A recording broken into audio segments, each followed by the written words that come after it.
संग में हम लोग सुन रहे थे रामचरित और सत्यवाणी के माध्यम से हम लोग भक्ति का निरूपण सुन रहे थे। आप जानते हैं मर्यादा पुरुषोत्तम भगवान श्री राम की धर्मपत्नी माता जानकी का हरण हुआ और श्री राम लक्ष्मण जी महाराज जंगल में है, ढूंढ रहे हैं माता जानकी को। और इधर बाली का भाई सुग्रीव ऋषिमुख पर्वत पर रहता है। बाली ने राजपाट छीन लिया है, पत्नी का हरण कर लिया है। डर के मारे, बाली के डर से वो ऋषिमुख पर्वत पर रहता है। बहुत घबराया हुआ रहता है, डरा हुआ रहता है, छिप कर रहता है। गोस्वामी तुलसीदास जी लिखते हैं, नाथ शैल पर कपिपति रही, नाथ शैल पर कपिपति रही। कपिपति यानी बंदरों का जो स्वामी है सुग्रीव, वो कहाँ रहता है? पर्वत पर रहता है। तो सुग्रीव जी भी पर्वत पर बैठे हुए हैं। देखिए, एक बात समझने की है, पत्नी, दोनों का पत्नी का हरण हुआ। मर्यादा पुरुष सुग्रीव की पत्नी का भी हरण हुआ और मर्यादा पुरुषोत्तम भगवान श्री राम की भी धर्मपत्नी का हरण हुआ। लेकिन राम जी को कोई दुख नहीं है, राम जी को कोई चिंता फिक्र नहीं है। लेकिन सुग्रीव जी को भारी चिंता है। क्यों? दोनों के साथ एक ही घटना है, एक ही समस्या है, लेकिन एक के जीवन में दुख है, एक के जीवन में कोई दुख नहीं है, प्रसन्नता है। ऐसा इसलिए है कि भगवान श्री राम के जीवन में चिंतन है और सुग्रीव जी के मन में चिंता है। जिस साधक के मन में प्रभु का चिंतन है, भजन है, तो उसको दुख नहीं होता है, किसी बात का दुख नहीं होता है। लेकिन जिसके मन में चिंता हो उसको तो भारी दुख होता है। तो सुग्रीव जी के मन में चिंता है, लेकिन प्रभु श्री राम के मन में चिंतन है, भजन है, इसलिए उनको कोई दुख नहीं है। अपनी चिंता को घटाना चाहिए और अपने चिंतन को बढ़ाना चाहिए। अब देखते हैं कि सुग्रीव जी है पर्वत पर बैठे हैं।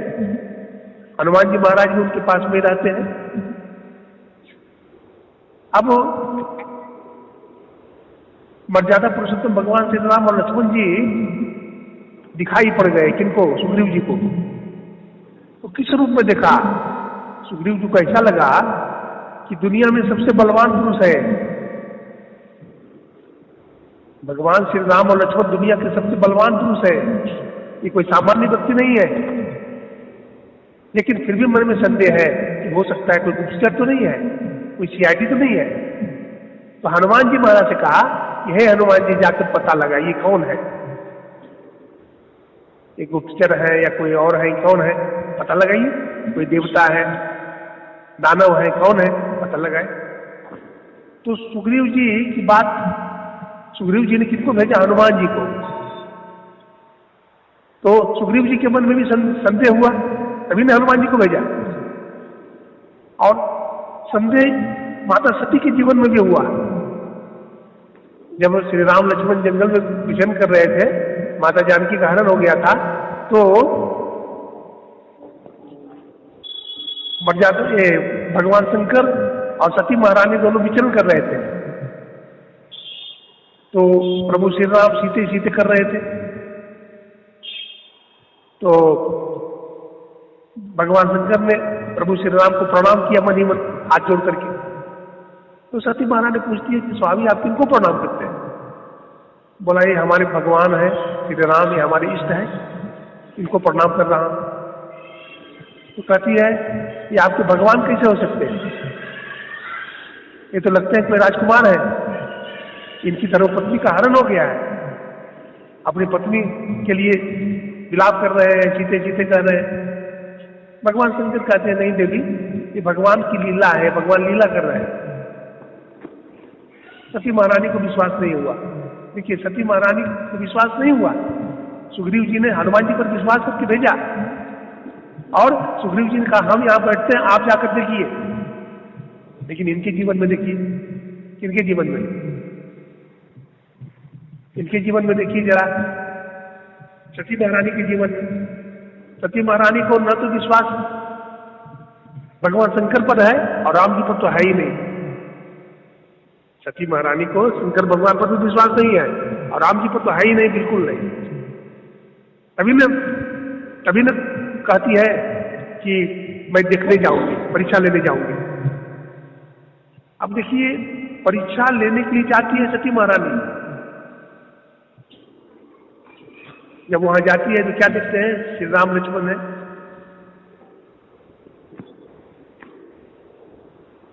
अब सती महारानी क्या करती है कि चलो राम जी तो जानकी जी की खोज में है, तो क्यों नहीं हम जानकी का रूप बना ले, परीक्षा ले लेंगे, परीक्षा हो जाएगी। तो सती महारानी जानकी जी का रूप बना ली, रास्ते में खड़ी हो गई। भगवान श्री राम ने बड़ा गौर से देखा और कहा माते माते भगवान शंकर कहाँ है, आप किधर घूम रही हो भगवान शंकर को छोड़कर। अब सती महारानी तो पानी पानी हो गई, जिधर नजर की घुमा के देखती है उधर क्या देखती है, राम जानकी राम जानकी राम जानकी। सिया राम मैं सब जग जानी, करहु प्रणाम जुग जुग पानी। मंगल भवन मंगल हारी, उमा सहित जेहि जपत पुरारी। अब माता सती समझ गई कि कोई सामान्य पुरुष नहीं है, ये तो भगवान ही है। उनका संदेह अब दूर होता है। परीक्षा लेकर के चली जाती है सती महारानी। भगवान से पूछते हैं देवी परीक्षा ले ली, तो झूठ बोल देती है सती महारानी, नहीं स्वामी परीक्षा नहीं दिया। भगवान शंकर है, महायोगेश्वर है, भगवान शंकर ने आंख बंद करके देख लिया, सब कुछ समझ गए कि हमारी माँ जगदम्बा जानकी का रूप बनाई है, इसलिए अब हमारी धर्मपत्नी नहीं रहेगी, अब तो हमारी माँ बन गई। भगवान शंकर सती महारानी को बाईं तरफ बैठाते थे। धर्मपत्नी का स्थान बाईं तरफ होता है, पति का स्थान दाईं तरफ होता है। अब उल्टा कर दिए, परित्याग कर दिया सती महारानी का दिल से और सती महारानी को दाईं तरफ बैठाने लगे। माँ का स्थान दाहिने तरफ होता है, पत्नी का स्थान बाईं तरफ होता है। अब भगवान शंकर ने सती महारानी को माँ स्वीकार कर लिया, रिश्ता बदल गया। अब जरा सा विचार करें कि सती महारानी को भी संदेह हुआ और सुग्रीव जी को विश्वास हुआ, सुग्रीव जी को भी संदेह हुआ, लेकिन सुग्रीव जी का बात बन गई नहीं। क्या बात बनी? हनुमान जी महाराज ने क्या किया, सुग्रीव जी महाराज से दोस्ती करवा दी। सुग्रीव जी को हनुमान जी ने भगवान राम से मिला दिया, इनको तो लाभ हो गया, लेकिन उनको लाभ नहीं हुआ, सती महारानी को नहीं लाभ हुआ। भगवान ने त्याग दिया, भगवान शंकर ने परित्याग कर दिया। तो संदेह दोनों को होता है, संदेह दोनों को होता है। जरा सा विचारणीय बात है कि संदेह व्यक्ति को कब होता है। भगवान श्री कृष्ण कहते हैं संशय आत्मा विनश्यति, संदेह जो करता है उसका विनाश हो जाता है, उसका भला नहीं होता है। भगवान पर गुरु पर जो संदेह करता है उसका भला नहीं होता है। तो अब सती महारानी को भ्रम कब हुआ? सती महारानी को भ्रम तब हुआ जब जानकी की नहीं है, श्री राम लक्ष्मण है कि नहीं?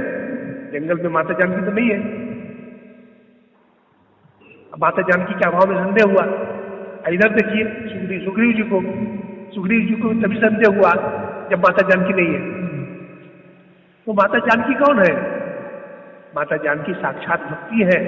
अगर भक्ति के अभाव में भगवान को देखना चाहेंगे तो संदेह पैदा हो जाएगा। इसलिए ईश्वर को देखना चाहते हैं, भक्ति के साथ देखें तब दिखेंगे। तो कहने का ये मतलब हमारा यही है ना, कि संदेह नहीं करना चाहिए गुरु पर, भगवान पर संदेह नहीं करना चाहिए। संदेह किया तो सती महारानी को पति को खोना पड़ा, परित्याग हो गया। अब सुग्रीव जी महाराज हनुमान जी से कहते हैं कि जाओ ये कौन है पता लगा, ये वास्तव में है ही कौन, कोई गुप्तचर तो नहीं है। तो सुग्रीव जी क्या कहते हैं, धरी बट रूप देखते जाई, धरी बट रूप देखते जाई। ये हनुमान जी महाराज आप बट्टू का रूप बना के चाहिए। बट्टू समझते हैं, बट्टू समझते हैं, बोलिए। बट्टू का मतलब ब्रह्मचारी होता है। ब्रह्मचारी का रूप बना के जाइए भगवान राम का दर्शन करना हो तो।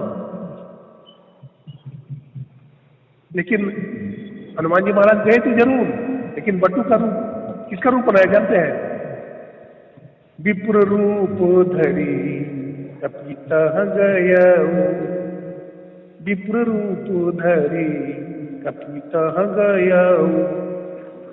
हनुमान जी महाराज ने विप्र यानी ब्राह्मण का रूप बना के गए। ईश्वर से मिलना हो, परमात्मा से मिलना हो तो ब्राह्मण का रूप बना के जाना चाहिए, अथवा बट्टू यानी ब्रह्मचारी का रूप बना के जाना चाहिए। अच्छा, ब्रह्म को देखो, बट्टू का मतलब ब्रह्मचारी होता है, संयमी। संयमी व्यक्ति को संयमी होना चाहिए साधक को। जब तक जीवन में संयम नहीं होगा, हमारे गुरु महाराज कहते हैं, जैसे क्यों के साथ यूं रहता है ना, ठीक उसी प्रकार से भक्ति के साथ सदाचार रहता है। अगर सदाचार नहीं हो तो भक्ति पूरी नहीं होती। इसलिए हमारे गुरु महाराज ने कहा, व्यभिचार, चोरी, नशा, हिंसा, झूठ तक ना चाहिए। ये पंच पाप का परित्याग करके संसार में रहना चाहिए। अब देखिए, बट्टू का रूप बनाकर वहां जाते हैं। ब्रह्म का दर्शन करना हो तो ब्रह्मचारी का रूप अथवा ब्राह्मण का रूप बनाकर जाना चाहिए। अब ब्रह्म का मतलब ब्रह्मूर्त भी होता है। ब्रह्मूर्त होता है, एक महात्मा कहते थे, जिन्होंने ब्रह्म का दर्शन, जिन्होंने ब्रह्मूर्त का दर्शन नहीं किया उसको ब्रह्म का दर्शन नहीं होता है। क्या? जिन्होंने ब्रह्मूर्त का दर्शन नहीं किया उसको ब्रह्म का दर्शन क्या होगा? खास 10 बजे सो के उठता है। हाँ, एक आदमी से पूछा मैंने, कितने बजे सो के उठते हो जी? तो कहा, बाबा क्या बताऊं, 10 बजे उठता हूं। 10 बजे सो के उठता हूं। और सोते हो कितना बजे? तो 10 बजे सोता हूं रात में। तो मैंने कहा, ये कुंभकर्ण हो क्या?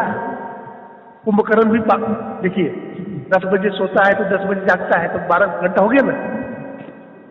तो कुंभकर्ण भी तो 6 महीने जगता था, 6 महीने सोता था। अगर 12 घंटे कोई सो लेता है तो थोड़ी कुंभकर्ण है।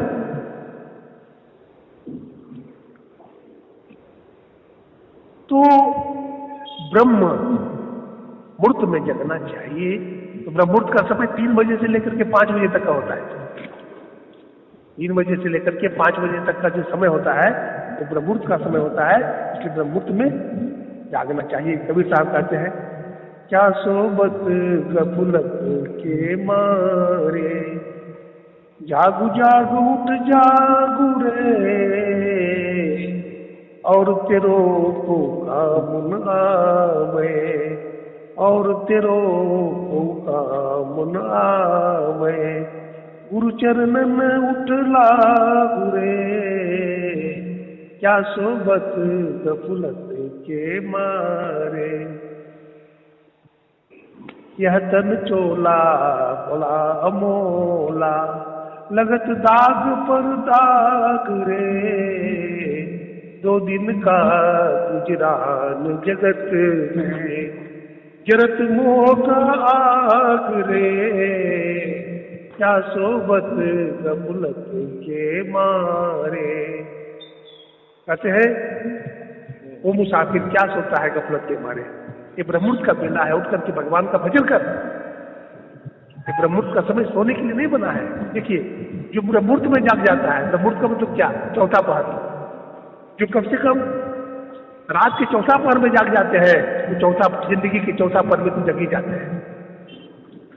और जिंदगी के चौथा पहर में भी अगर जग गया तो कुछ भक्ति का संस्कार तो ले ही लेगा, और फिर उसको मनुष्य का शरीर मिल ही जाएगा। आजकल लोग जगते हैं कब जानते हैं? 10 बजे सोकर उठते हैं, चाय बन जाती है तो जगते हैं। चाय बन गई तो बोला जाता है लो चाय बन गई, मतलब चाय के लिए जागेंगे। अगर चाय ना बने तो जागेंगे भी नहीं।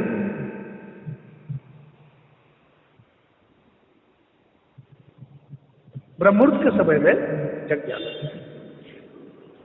अच्छा, ब्रह्ममुहूर्त का हमारे गुरु महाराज ने बड़ा महत्व दिया है, सभी संतों ने दिया है।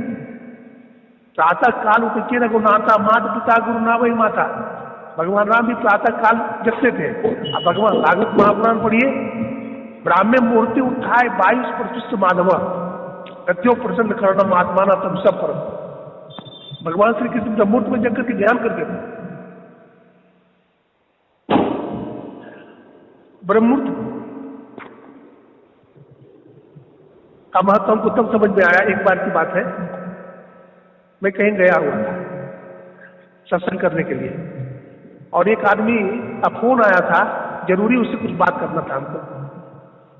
तो मैं गया, बहुत पहले की बात है, उस समय मोबाइल नहीं थी, उस समय टेलीफोन बूथ होता था, एसटीडी बूथ। एसटीडी बूथ पर मैं गया बात करने के लिए, तो जरूरी बात करनी थी, इसलिए रात के 9 बज रहे थे। आश्रम के बगल में ही बूथ था। मैंने कहा भैया हमें बात करना है, एक बात करवा दो।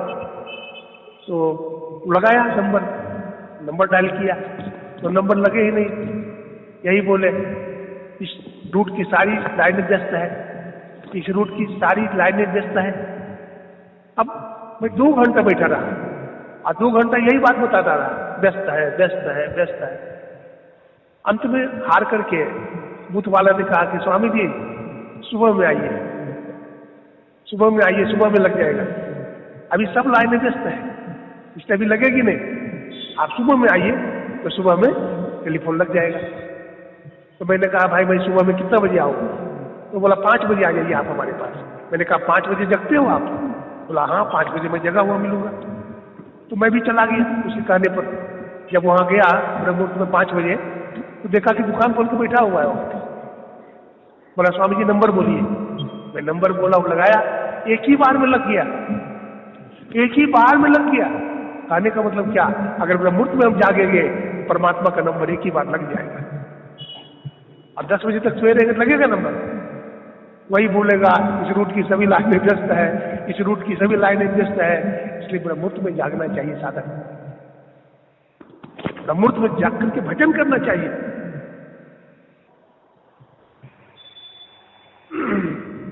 अब देखिए आगे बढ़िए। सुग्रीव जी पर्वत पर अटके हुए हैं मैं, और हम लोग भी किसी पर्वत पर किसी माया पर अटके हुए हैं। नहीं, वो पर्वत माया है। सुग्रीव जी पर्वत छोड़ करके भगवान राम का दर्शन नहीं कर पाते हैं, और हम लोग भी माया छोड़ करके गुरु महाराज का दर्शन नहीं कर पाते हैं, परमात्मा का दर्शन नहीं कर पाते हैं। हम लोग भी अटके हुए हैं।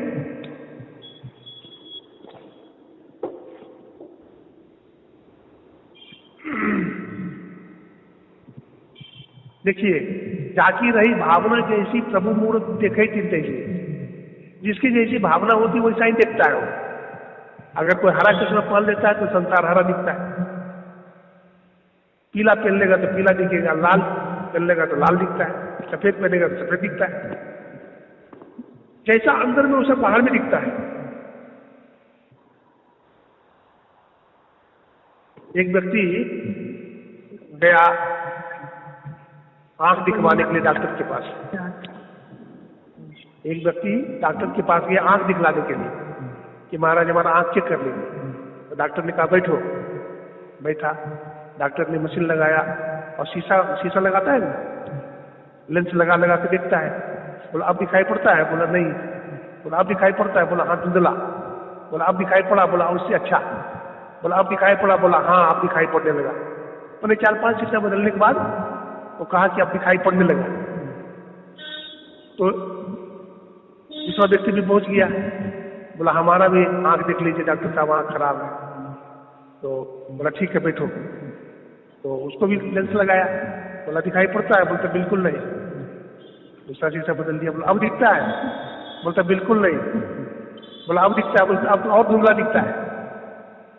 इसी तरह से 5, 6, 10 शीशा बदल दिया। बोला अब दिखता है? बोलता बिल्कुल नहीं। बोलता अक्षर पढ़ने में नहीं आता? बोलता नहीं। डॉक्टर ने बोला कुछ नहीं दिखता है? बोलता नहीं। देखिए कोई आदमी कोई भाषा नहीं जानता है, दीवार पर वो भाषा लिखा हुआ हो तो दिखता तो है लेकिन पढ़ नहीं सकता। तो डॉक्टर ने बोला पढ़े भी हो क्या? बोला महाराज पढ़े होते तो आपके पास क्यों आते? हम तो समझा था कि चश्मा से पढ़ा जाता है, हम तो समझा था चश्मा से पढ़ा जाता है। डॉक्टर ने कहा अरे भाई चश्मा से पढ़ा नहीं जाता है, चश्मा से देखा जाता है, चश्मा से देखा जाता है। अंदर में पढ़ा हुआ ही बाहर में दिखता है। जाकी रही भावना जैसी प्रभु मूर्त देखे फिर ऐसी। एक व्यक्ति अपना बेटा को ले गया आचार्य के पास। पुराने जमाने में आचार्य पढ़ाते थे। जैसे संदीपन मुनि की कुटिया पर भगवान श्री कृष्ण गए विश्वामित्र मुनि के साथ। विश्वामित्र मुनि ने पढ़ाया भगवान राम लक्ष्मण को, भरत शत्रुघ्न को पढ़ाया ना गुरुकुल में। तो गुरुकुल में पढ़ने के लिए गए। गुरुकुल में पढ़ाई होती है।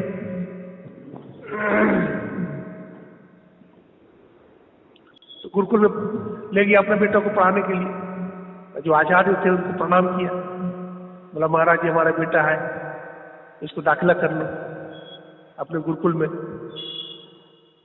ये हमारा बेटा बड़ा बुद्धिमान है, बड़ा तेज है, बुद्धिमान है, हर तरह का गुण इसमें है। तो आचार्य बोले हाँ क्यों नहीं, जब आप ही इतने गुणवान है तो आपका बेटा तो गुणवान होगा ही। तो कहा इसमें सब प्रकार के गुण है महाराज।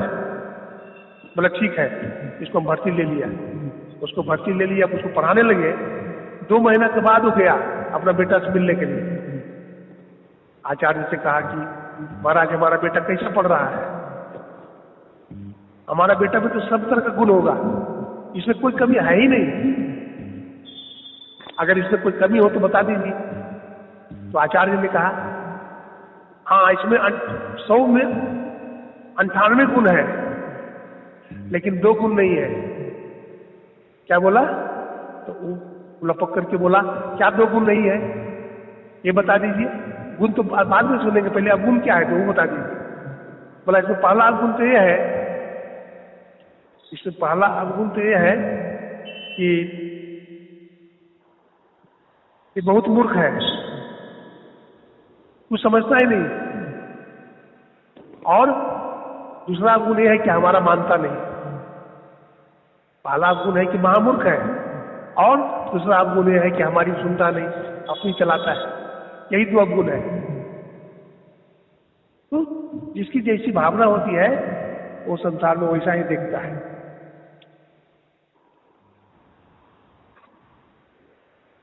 अब देखिए जब हनुमान जी महाराज गए भगवान राम के पास, नहीं जब हनुमान जी महाराज भगवान राम का दर्शन करने के लिए गए तो चरणों में प्रणाम किया। अच्छा तो चरणों में प्रणाम करके भगवान राम ने आशीर्वाद दिया। तो ये कहते हैं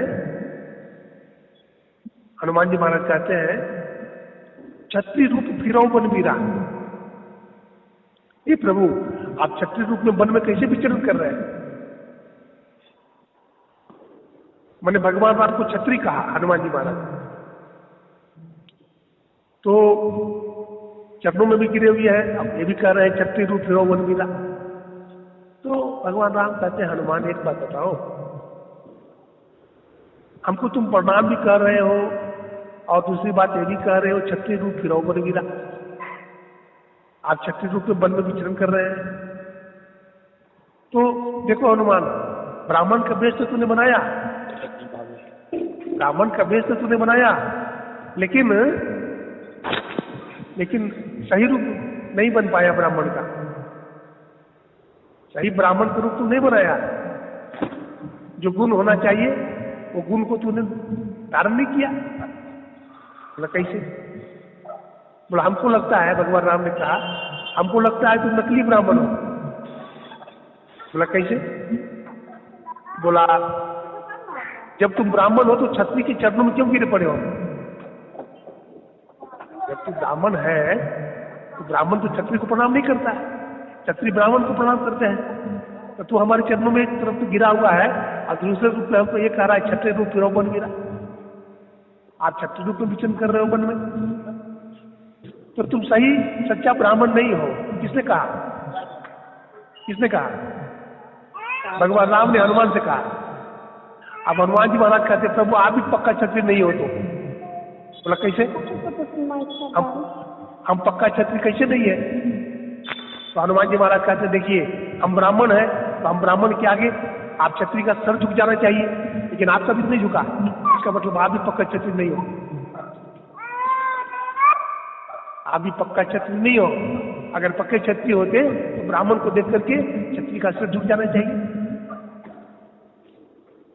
अब हनुमान जी महाराज भगवान राम के चरण पकड़ लेते हैं, भगवान राम के चरण पकड़ लेते हैं। अब देखिए चरण में लिपटे हुए हनुमान जी महाराज भगवान राम का चरण धो देते हैं। कहते प्रभु अब मैंने आपको पहचान लिया, अब मैंने आपको पहचान लिया। हनुमान जी महाराज चरणों में गिरे पड़े हैं